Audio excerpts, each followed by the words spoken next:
Et salut à toi, bienvenue dans ce nouvel épisode du podcast Nourrir sa santé.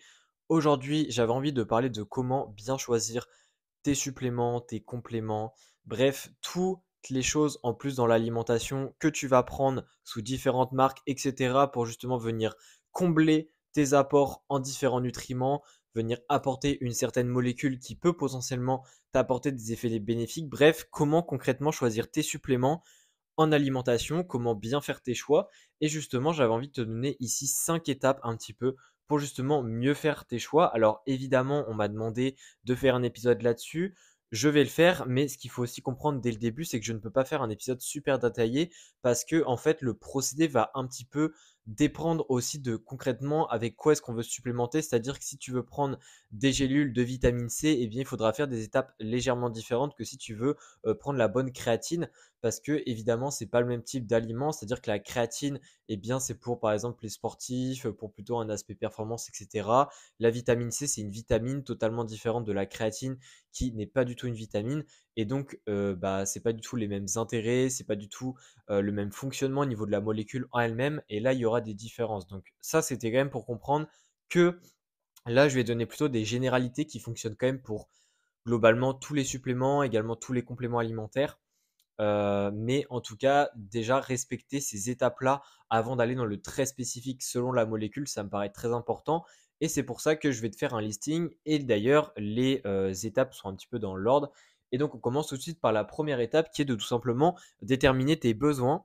Ça, c'est totalement bête, mais c'est super important parce que beaucoup de personnes qui se supplémentent ou se complémentent, eh bien, au final, n'ont pas besoin de ce qu'elles vont acheter. C'est-à-dire que c'est surtout une influence à travers les réseaux, à travers des personnes sur les réseaux qu'elles suivent qui prennent tout le temps les mêmes compléments, bref, les mêmes gélules, je ne sais quoi. Et donc, ça crée, on va dire, inconsciemment un certain besoin qui n'est pas réellement là, ce qui fait que les personnes vont acheter au final des compléments et des suppléments qui ne sont pas nécessaires pour elles, c'est-à-dire dont elles n'ont pas besoin. Donc pour moi, ce qui est important, déjà, c'est de définir. Alors, il y a plein de façons de le définir, hein, c'est-à-dire selon tes habitudes de vie, selon des contrôles sanguins, plein de choses, de savoir si il y a vraiment une molécule spécifique dont tu as besoin. Et plutôt, la question, c'est pas forcément de chercher à savoir ce que tu as besoin, c'est plutôt les différentes choses qui te trottent dans la tête ou tu aimerais essayer, et bien de les lister et un petit peu pour chaque de voir si tu en as réellement besoin ou non par rapport à tes habitudes actuelles. Donc voilà, ça me paraît être une étape très importante et c'est évidemment la première étape. Ensuite, la seconde étape qui est aussi importante, c'est de s'éduquer un minimum sur la molécule. C'est-à-dire que si tu souhaites prendre des gélules de vitamine C ou même des gélules de vitamine D3, un petit peu de comprendre au minimum, je ne demande pas d'être vraiment un expert en la matière ou autre, mais de comprendre un minimum ce que c'est déjà, parce qu'il y a des personnes déjà qui se supplémentent en certaines choses elles ne savent même pas ce que c'est, c'est-à-dire que j'exagère un petit peu, mais il y a des personnes qui prennent de la vitamine C et elles ne savent même pas que limite c'est une vitamine. Enfin voilà.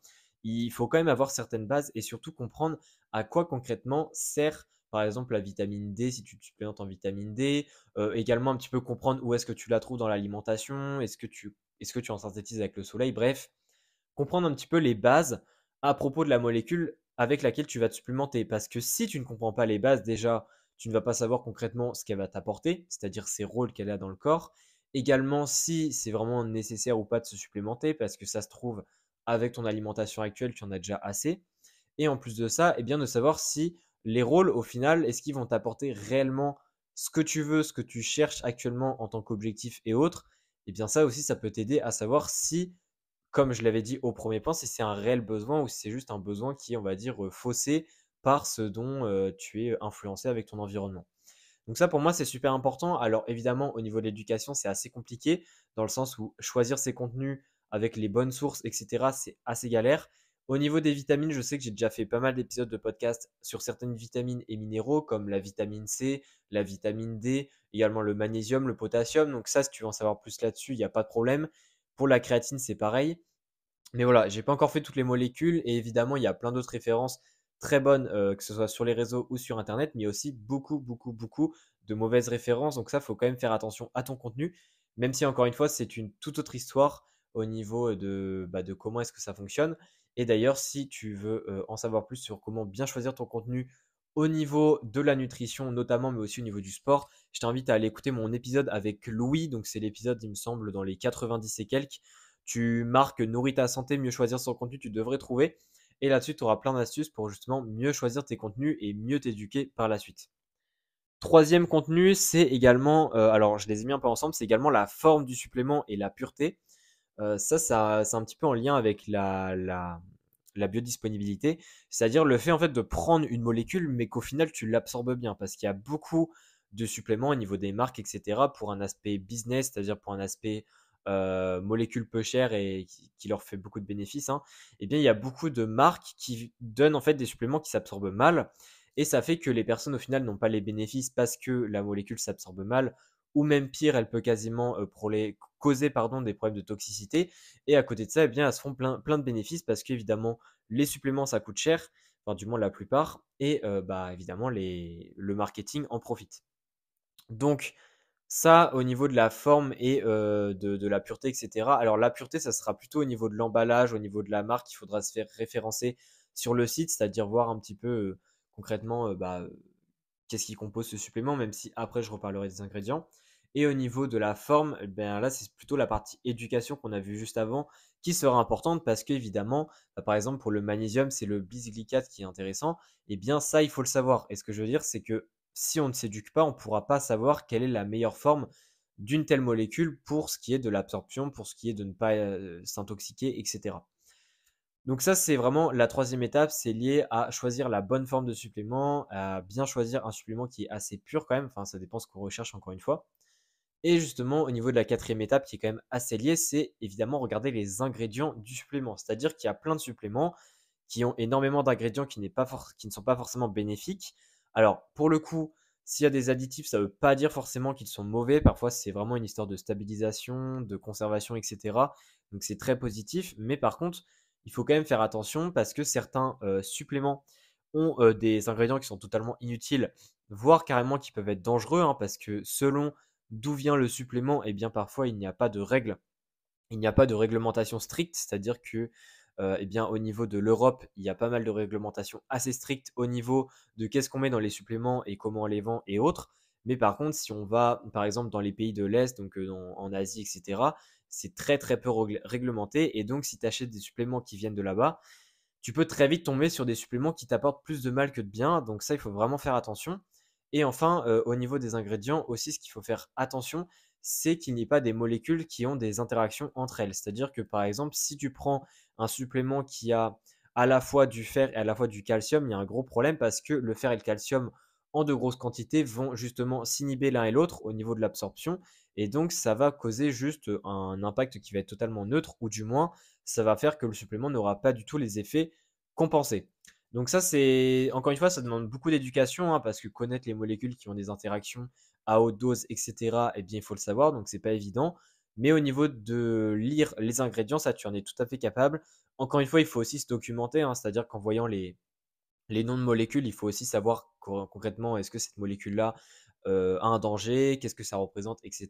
Donc oui, ça demande du temps, mais encore une fois, si c'est pour prendre un supplément sur plusieurs mois, voire sur plusieurs années, eh bien, il faut mieux prendre un petit peu de temps au préalable et avoir réellement des résultats et ne pas avoir de dégâts par la suite, plutôt que de faire les choses trop rapidement et par la suite avoir des problèmes de santé ou alors juste payer dans le vide parce que ça poserait quand même enfin, ça serait quand même embêtant à long terme.